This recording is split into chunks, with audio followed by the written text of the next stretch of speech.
नमस्कार मित्रों, मैं हूं अपर्णा।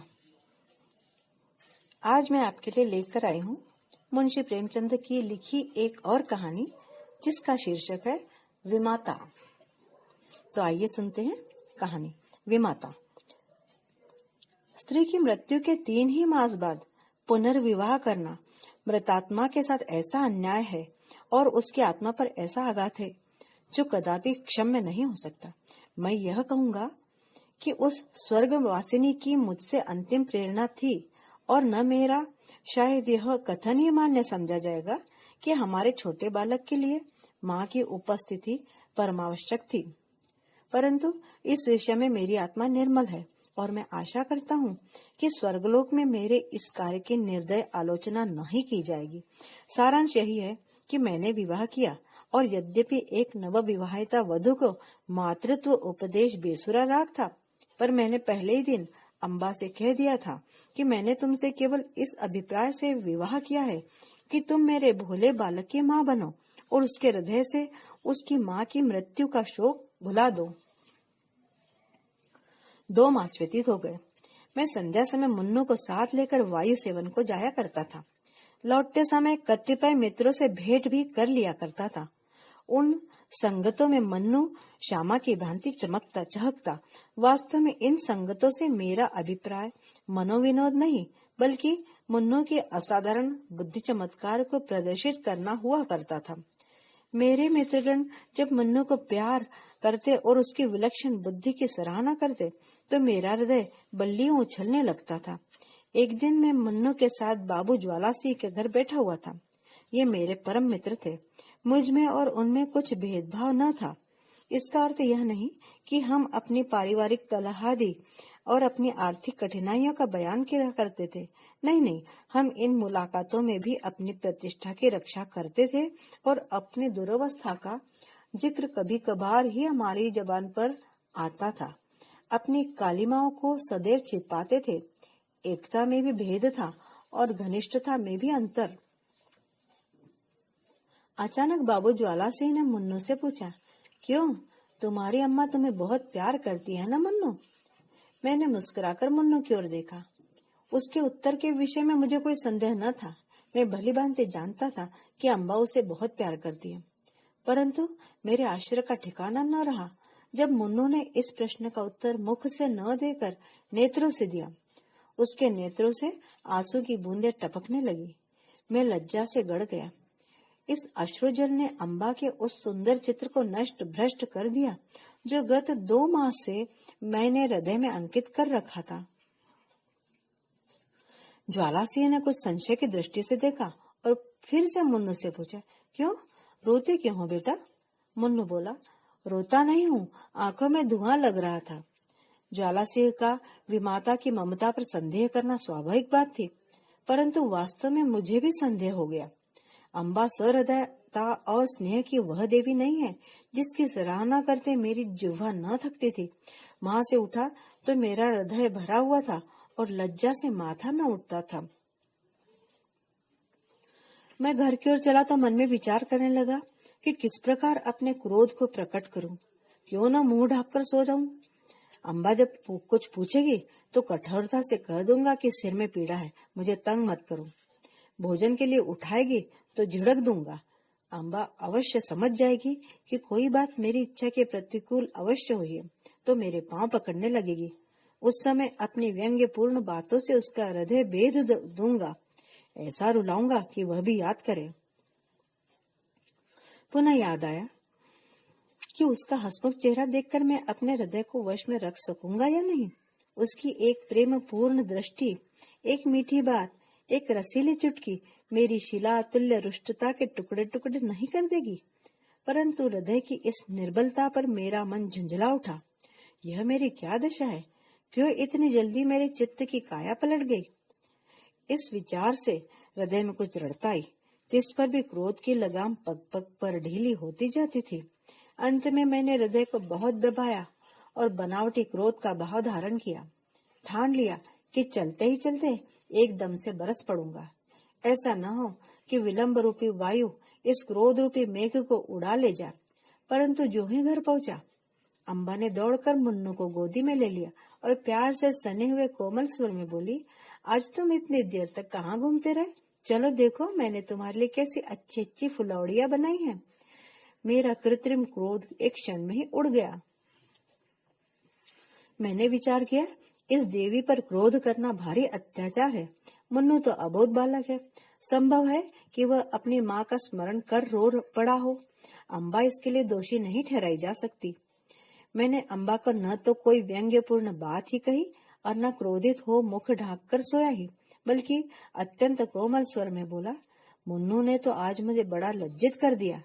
खजांची साहब ने पूछा कि तुम्हारी नई अम्मा तुम्हें प्यार करती है या नहीं, तो ये रोने लगा।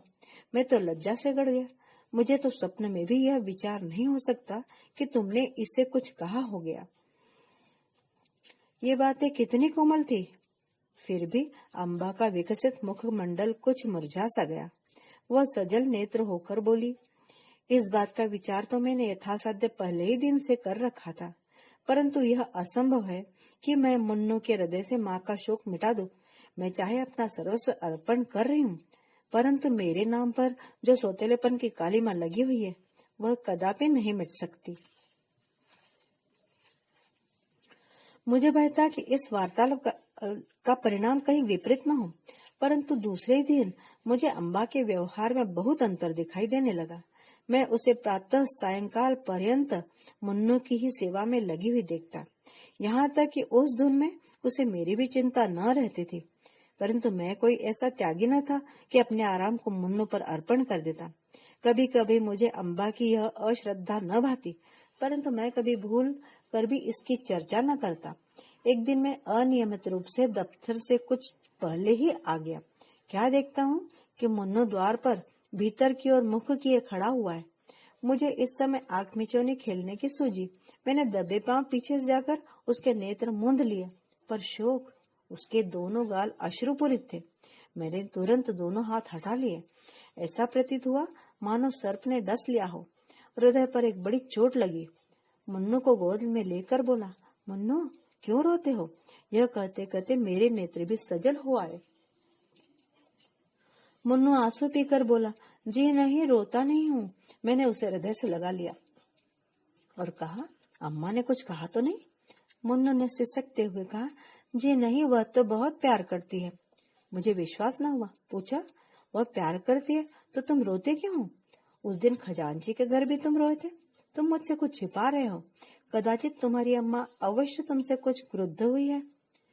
मुन्नू ने मेरी ओर कातर दृष्टि से देख कर कहा, जी नहीं, वह मुझे प्यार करती है, इसी कारण मुझे बार बार रोना आता है।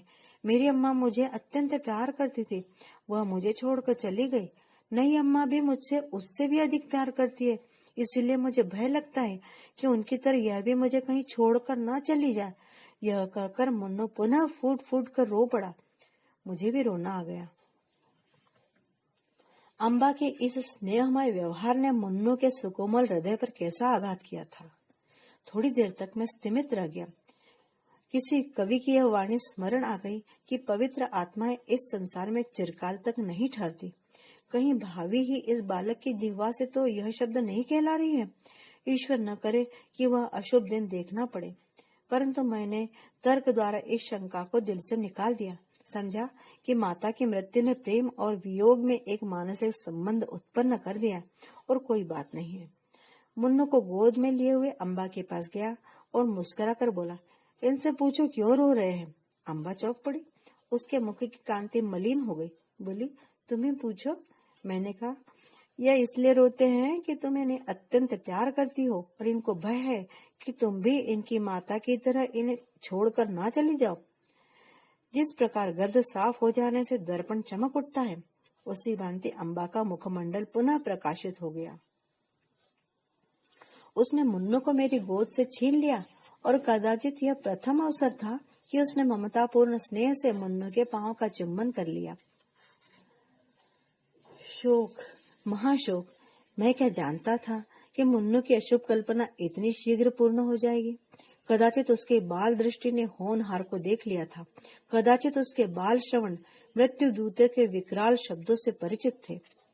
6 मास भी व्यतीत न होने पाए थे कि अम्बा बीमार पड़ी और इन्फ्लुएंजा ने देखते देखते उसे हमारे हाथों से छीन लिया। पुनः वह उपमन मरुतुल्य हो गया। पुनः वह बसा हुआ घर उजड़ गया। अम्बा ने अपने को मुन्नू पर अर्पण कर दिया था। हाँ, उसने पुत्र स्नेह का आदर्श रूप दिखा दिया। शीतकाल था और वह घड़ी रात्रि शेष रहते मुन्नू के लिए प्रातः काल का भोजन बनाने उठ जाती थी। उसके इस स्नेह बाहुल्य ने मुन्नू पर स्वाभाविक प्रभाव डाल दिया था। वह हठीला और नटखट हो गया था। जब तक अम्बा भोजन कराने न बैठे मुंह में कौर न डालता, जब तक अम्बा पंखा न जले वह चारपाई पर पांव न रखता, उसे छिड़ता चिढ़ाता और हैरान कर डालता। परंतु अम्बा को इन बातों से आत्मिक सुख प्राप्त होता था। इन्फ्लुएंजा से करा रही थी, करवट लेने तक की शक्ति न थी, शरीर तवा हो रहा था, परंतु मुन्नू के प्रातः काल के भोजन की चिंता लगी हुई थी। हाय, वह निस्वार्थ मात्र स्नेह अब स्वप्न हो गया। उस स्वप्न के स्मरण से अब भी हृदय गदगद हो जाता है। अम्बा के साथ मुन्नू का चुलबुलापन और बाल क्रीड़ाएं विदा हो गई थी। अब वह शोक और नैराश्य की जीवित मूर्ति है। वह अब कभी नहीं रोता। अत्यंत प्रिय माता को खोकर अब उसे अन्य कोई भी प्रिय पदार्थ को खो देने का कोई खटका, कोई भय नहीं रह गया। मित्रों, यहाँ हमारी कहानी समाप्त होती है। आपको कहानी शायद अच्छी लगी है। आप कमेंट बॉक्स में जरूर लिखिए। अपने मित्रों के साथ कहानी को शेयर करिए और मेरे चैनल को भी सब्सक्राइब कीजिए। कहानी सुनने के लिए बहुत बहुत धन्यवाद।